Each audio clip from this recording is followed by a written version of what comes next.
আমার নবী বলে বেনামাজি হইয়া কবরে গেলে ডান পাশের মাটিগুলা এক প্রান্তে যাইব, দুই পাশের মাটিগুলা এমন জোরে তোরে চাপা মারবে, এই চাপা মারার কারণে ডান পাশের হাড্ডিগুলো বাম পাশের হাড্ডির ভিতরে ঢুকিয়া যাইব, বাম পাশের হাড্ডিগুলো ডান পাশের হাড্ডির ভিতরে ঢুকিয়া যাইব। আমার নবী বলেন এই আযাবটার উপরে আর কোনো আযাব নাই। এমন জোরে,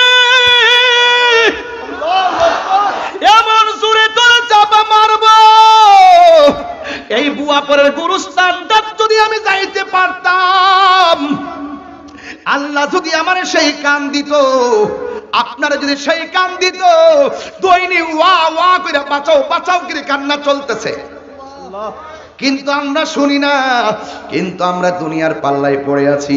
আমরা জান্নাতের ফেরেশতা, জান্নাতের ফেরেশতা এই রূহটারে কাফনের ভিতরে ঢুকাইব, ঢুকায়া আসমানের দিকে একটা উড়াল দিব। আপনারা কি চান না আপনার রূহটা জান্নাতের ফেরেশতা বাইন্ডিং করুক?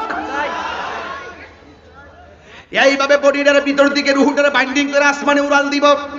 প্রথম আকাশে যাওয়ার পরে প্রথম আকাশের ফেরেশতা বলবে, ফেরেশতা তুমি যাওয়ার সময় এত সুঘ্রাণ ছিল না, হঠাৎ করে কেন তোমার মাঝে এত সুঘ্রাণ দেখা যায়?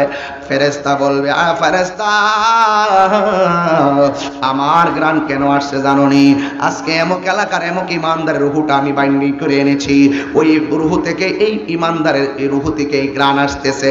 সাথে সাথে ইমানদারকে ওই আসমানি ফেরেশতা সালাম দিবে, দ্বিতীয় আসমানে গেলে সালাম দিবে, তৃতীয় আসমানে গেলে সালাম দিবে, চতুর্থ আসমানে গেলে সালাম দিবে, পঞ্চম আসমানে গেলে সালাম দিবে, ষষ্ঠ আকাশে গেলে সালাম দিবে, সপ্তম আকাশে গেলে সালাম দিবে।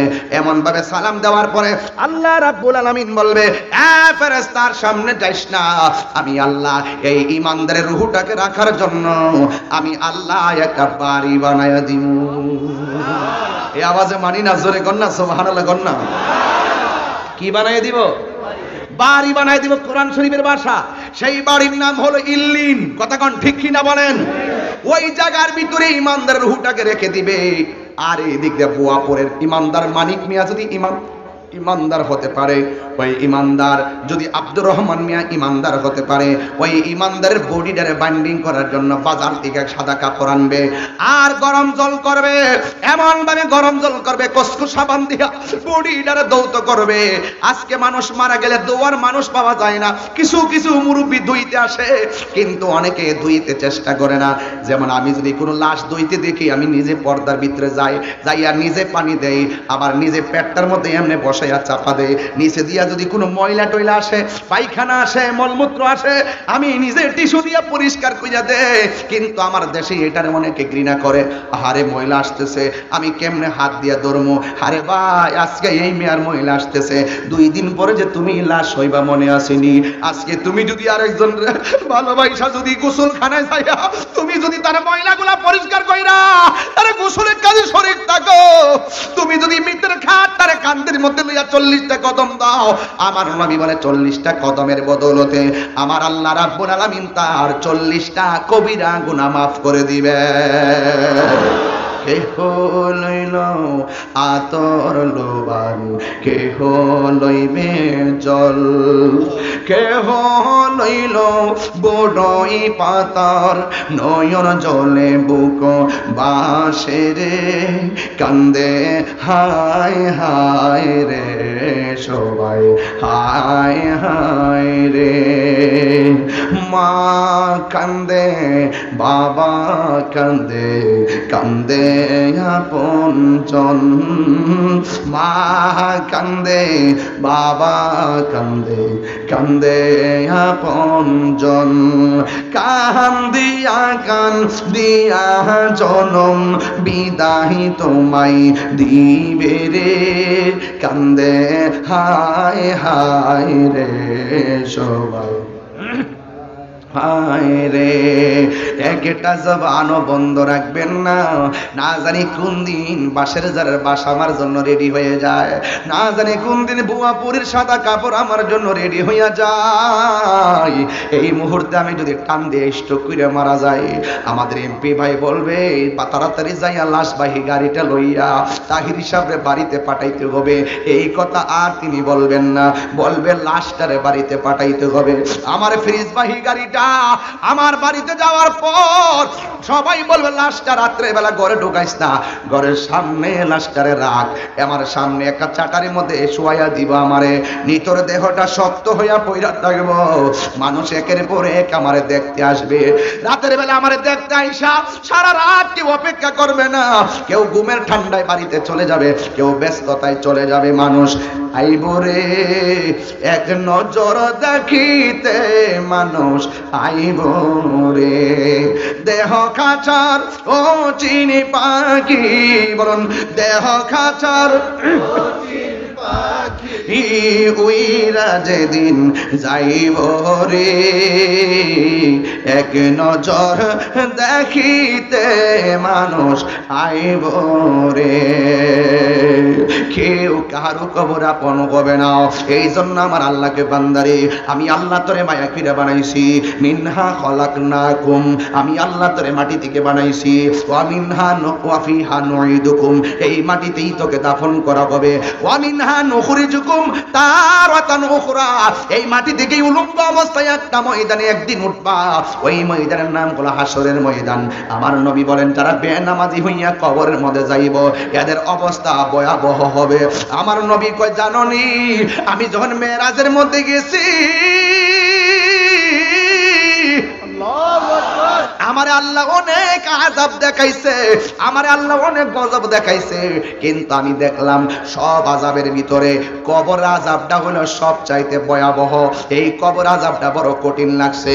আর কবরে যত আযাব আছে সব আযাবের মধ্যে একটা আযাব বড় ভয়ঙ্কর, এই আযাবটা বেনামাজিরে আল্লাহ দিব। এখন প্রশ্ন হলো হুজুর ও দয়াল নবী গো, এই আযাবটা আবার কোনটা? আমার নবী বলে বেনামাজি হইয়া কবরে গেলে ডান পাশের মাটিগুলো এক প্রান্তে যাবে, বাম পাশের মাটিগুলো আরেক প্রান্তে যাবে। আল্লাহু আকবার কয় না কেন? বাম পাশের মাটিগুলো এক প্রান্তে যাবে, ডান পাশের মাটিগুলো এক প্রান্তে যাবে। ও আমার বুয়াপুরের মা, ও আমার বিরামদির মা, রঙের গুড়া দৌড়ানো শেষ হইছিনি, একবার কি পাবেন না আপনার বিয়ের আগে গায়ে হলুদ হইছে, মরণের পরে একটা গোসল হবে? আপনি কি জানেন না বিয়ের পরে একটা গাড়ি দিয়ে আসছেন?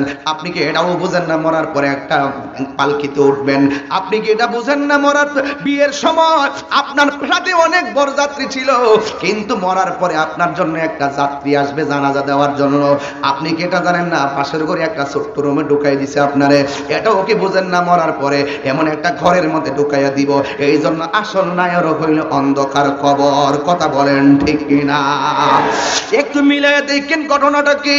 মাথা যদি ঠিক থাকে তাহিরি কথা উড়াইয়া ফেলে দেওয়ার মতো একটা রাস্তাও নাই। যেই কোনো মুহূর্তে আজকে মরে গেলেই তো আমার কথাগুলোর আনুষ্ঠানিকতা শুরু হয়ে যাবে। কথা বলেন ঠিক কিনা? এই জন্য আমার যুবক এমন ভাবে তারে মরণ গোসল টোসল দিব। গত কয়েকদিন আগে রবিউল আউয়াল মাসে আমি গেলাম চট্টগ্রাম আমির ভান্ডার দরবারে। যাওয়ার পরে একটা হিন্দু আমার কাছে কালিমা পড়া মুসলমান হয়েছে। পাইছেন না? পান নাই? আমি সব মাহফিলে কথাটা বলি, এমন ভাবে আমরা গোসল দিয়া টিয়া বিদায় হয়ে যাবে। যদি প্রশ্ন করি ভাই তুমি কেন মুসলমান হয়েছো, একটা মেয়ে হিন্দু থেকে মুসলমান হয়েছিল। এই মেয়েটা বলছিল আমি হিন্দু থেকে মুসলমান হয়েছি একটা কারণে, আমার আম্মার যখন পুরাইতে নিছে, আমার আম্মার বডি পৃথিবীতে কেউ দেখে নাই। আমার আম্মা অনেক অনেক পর্দা করে চলতো, হিন্দু হলেও পর্দা করে চলতো।